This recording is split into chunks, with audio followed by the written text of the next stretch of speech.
day everyone, you are welcome to Palm Television. My name is Oyebamiji Amos Oluwajobo, your popular anchor on youth in politics. Here with me today, I bring another integrity people, I mean the comrade himself. But before I will introduce you to my comrade, I mean to my guest, I'm coming. Stay tuned.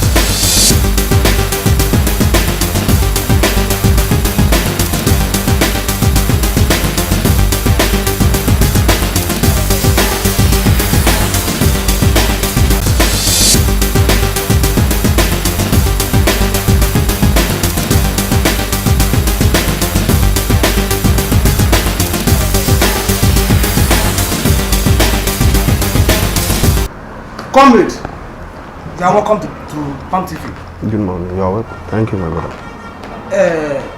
Comrade Kunle, yes. Please, for our viewers, can you tell them your name in details? Okay. Good morning, viewers. My name is Comrade Kunle Oyedino. So I'm from the state of Osun. You are from the state of Osun, which is Osun State? Yes. You are welcome to Palm TV here. Thank you. In Ibadan. Comrade Kunle, can you tell us about yourself? People do say comrade. Can you tell us the meaning of that comrade? About myself? Once again, I still remember my name, Comrade Kunle Oyedino. I'm a chemical engineering student, Federal University of Petroleum Resources, Evono. At the same time, I'm from Oyebamiji in Osun State. Well enough,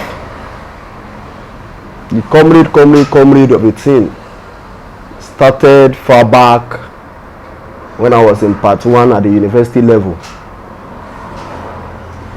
where we started student unionism proper. So that today, we give God the glory, but we are actually making impact as far as the student struggle is concerned. And today, we are moving straight to politics proper. So that's why, if you recall, during the last gubernatorial election in the state of Osun, I did what I could be able to do to see to the emergence of the present governor of the state of Osun today. So that I participated immensely during the struggle, which I happen to be the student coordinator for the campaign. Comrade Kunle, did you ever had any post before in your life? Definitely, I've had several posts as far as the student struggle is concerned. I've had post in the student union. I've served as the welfare committee of the student union government of my institution, the Federal University of Petroleum Resources, Evono Delta State. I've held the position of the secretary, National Association of Nigerian Students, JCC Delta State Chapter. I've held the position nationally as the deputy senate president, National Association of University Students. That is all the posts you had. We are sharing comrade of the things. As a comrade, is it polite for you to showcase in the real politics? Okay. Thank you, presenter. You are right, but I believe the endpoint of any student unionism in Nigeria is politics. And that's what we have been preaching to our people, that we need a good governance. We need a government that will stand and tell the entire Nigerians this is the right direction. And we as a comrade, over time, we have been always agitating for free, quality and affordable education. Like some of our leaders in the past, they were once in the struggle too, like I was too, because today I can say basically I'm in politics proper, because I've associated myself with the All Progressive Congress, which today I stand to be an APC comrade in that regard. So there are a lot of people who have participated in the struggle in the past, and today they are in secular politics. When we talk of the present deputy governor of Edo State, Comrade Philip Shahib, he was formerly announced president in the year 2000. Talks of Tony Nwoye, the APC gubernatorial candidate in the last Anambra State governorship election. So they were former announced cadres too.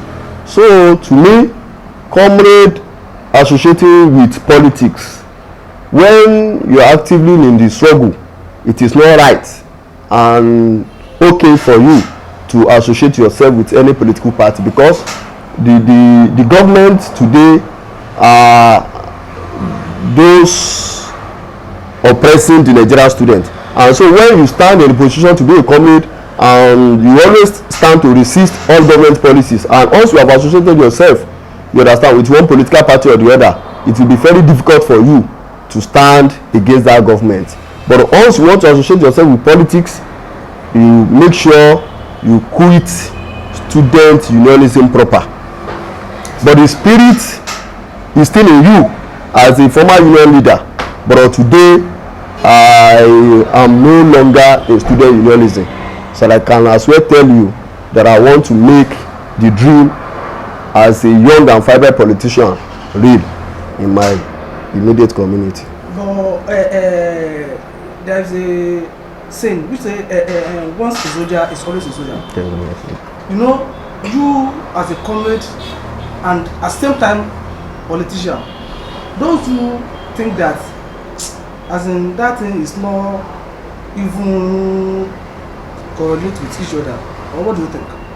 Well, to me, being a comrade and a politician, I see a comrade politician as the best, because when you are a comrade and you are a politician, you always want to do the right things, because whatever actions you take, your past shall be judged upon your present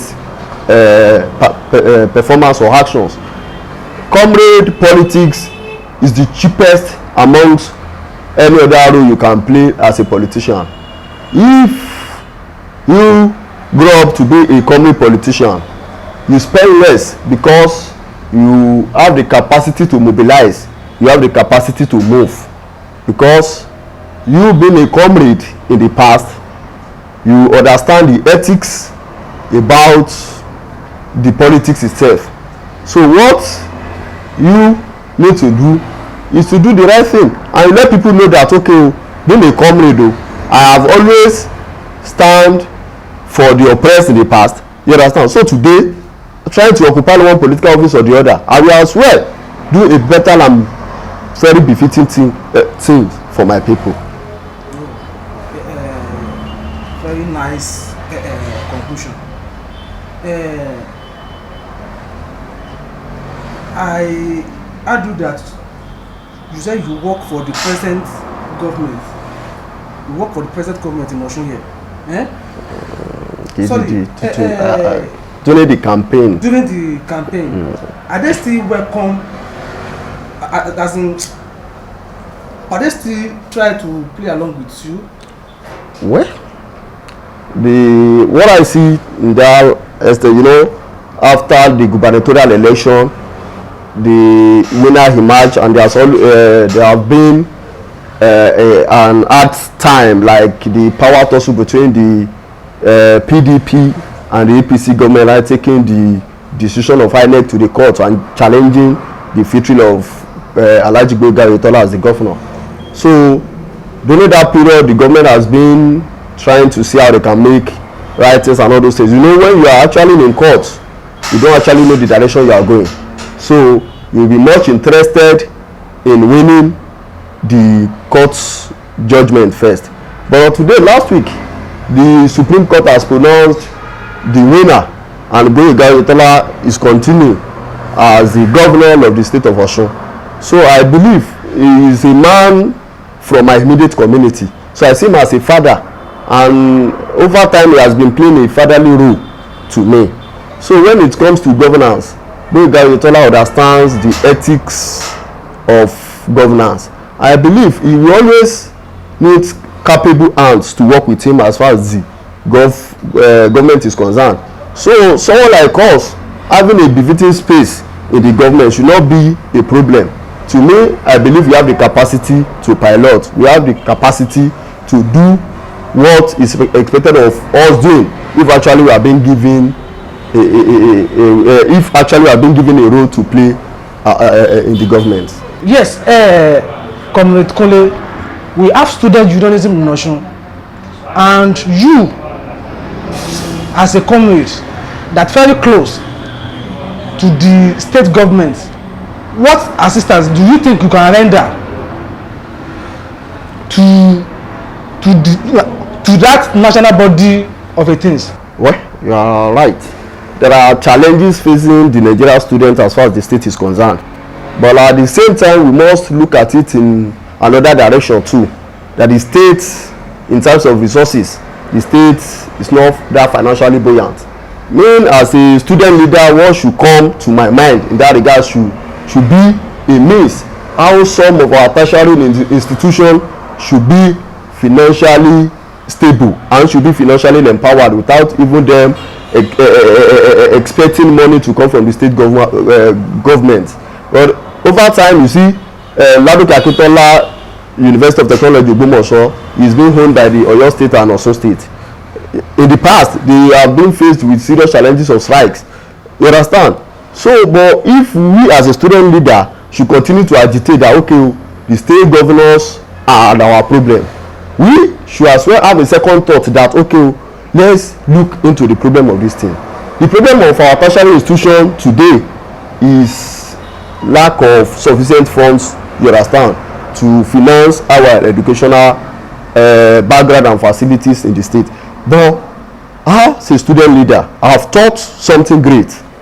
We should see a way in which we can meet with the relevant authorities of our tertiary institution and see how they can be able to generate internal generated revenue from their own institution, to see how they can be able to run the affairs of their institution even before the intervention coming from the state government.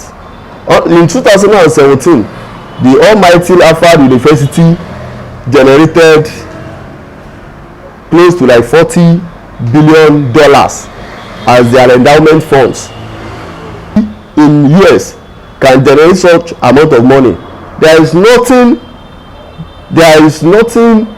difficult for our own tertiary institutions here too to come out with a relevant research that will be productive enough, you understand, and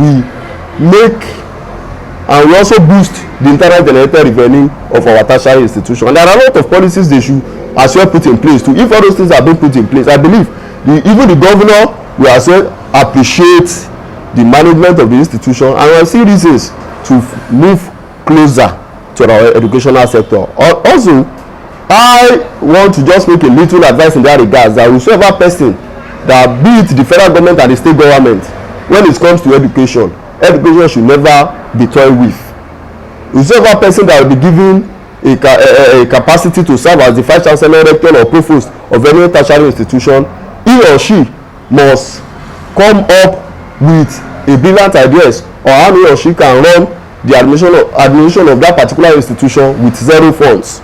So if those things are being added as a criteria to select the head of our tertiary institution, by that I believe we can as well move forward. Okay, if you are, before we are going to proceed, let us go to a few commercial break. Stay tuned.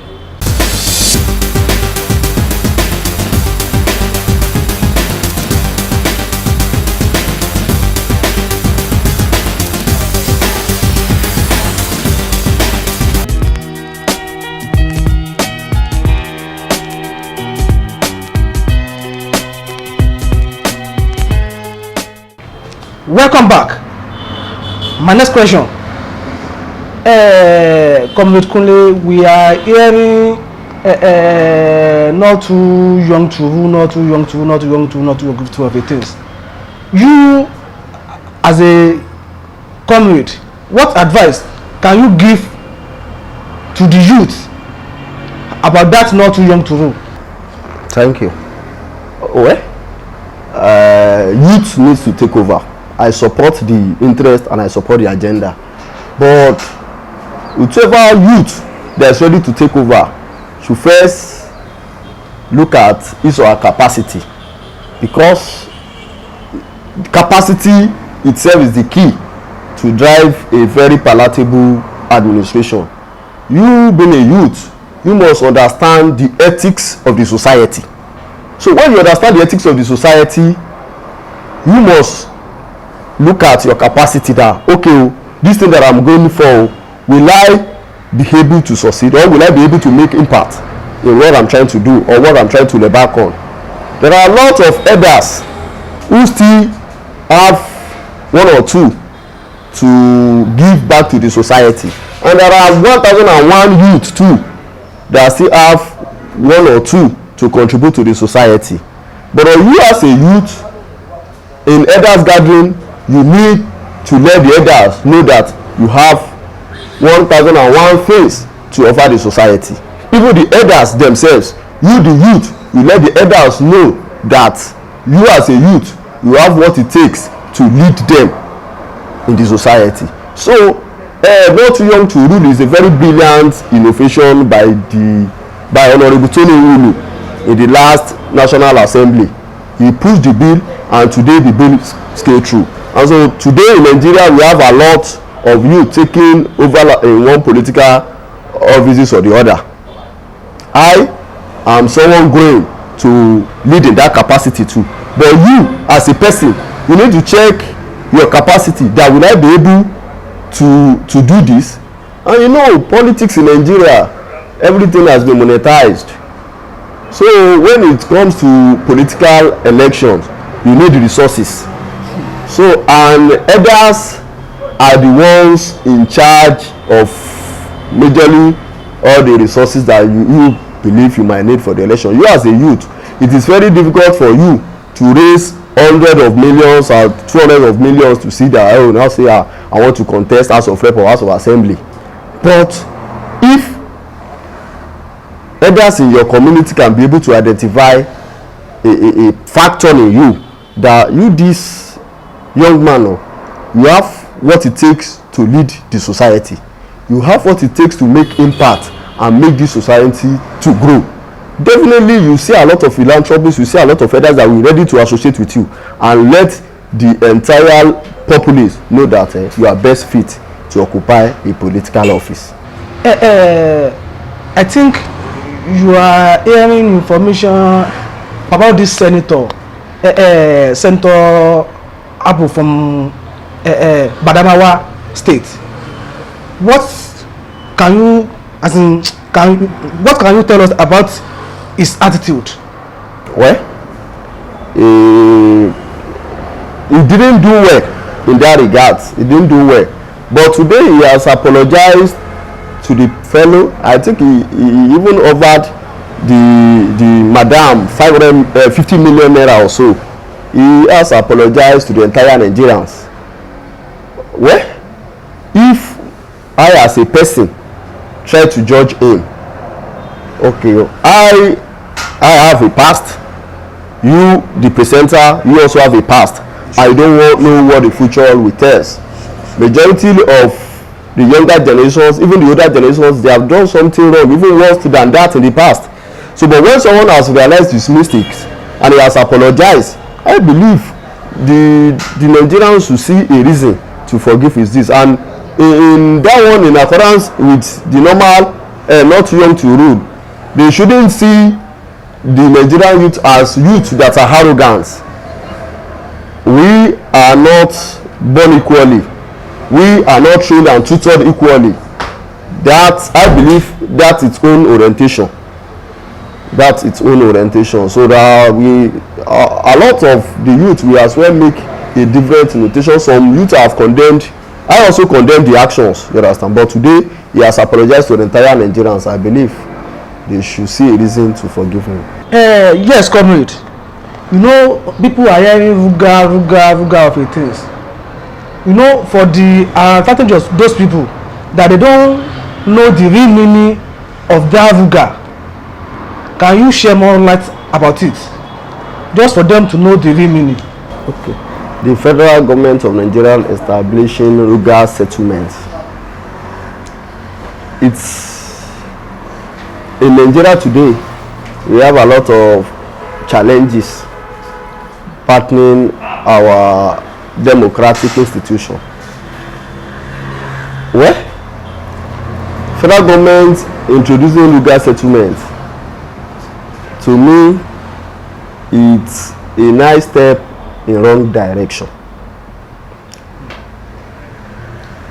You, as a federal government, you shouldn't take cattle as a major priority other than the citizens of the nation. You are bringing Ruga settlement when Nigeria itself is being faced by security challenges, which we also know that there are a lot of challenges coming from this Fulani herdsmen of it. So I believe the government should see a reason to liaise with some state governors. Ask them, is your state interested with this policy? Any state that is interested should go ahead. Any state that is not interested in Ruga settlement should not be forced to do what they feel is right in their own way. So that's my own. That is your own solutions to that. But you know, we are saying Ruga. You know, we still have some youth that they don't even know the full meaning of that Ruga. Can you share more light about that? The meaning of that Ruga? Ruga is just a policy that creates an evening ground for the Fulani herdsmen, the Fulani to rear their cattle. Like a land reserved, like you know today we have government reserved area like GRA where the people in parastatals, the rich men, they like they camp themselves. So Ruga is a policy that established an environment in which the Fulanis we have a befitting atmosphere to rear their cattle. That is the real meaning of Ruga. To avoid them entering into the farmers' farms, destroying and damaging their crops. So that is the real meaning of Ruga. Okay. My name is Comrade Oyebamiji, the student coordinator Ileri Oluwa 2019. At the same time, student coordinator State of Osun, Buhari National Student Support Group. Okay. This is where we are going to see for today. Join us on another edition. My name is Oyebamiji Amos Oluwajobo. Keep watching PAM Television.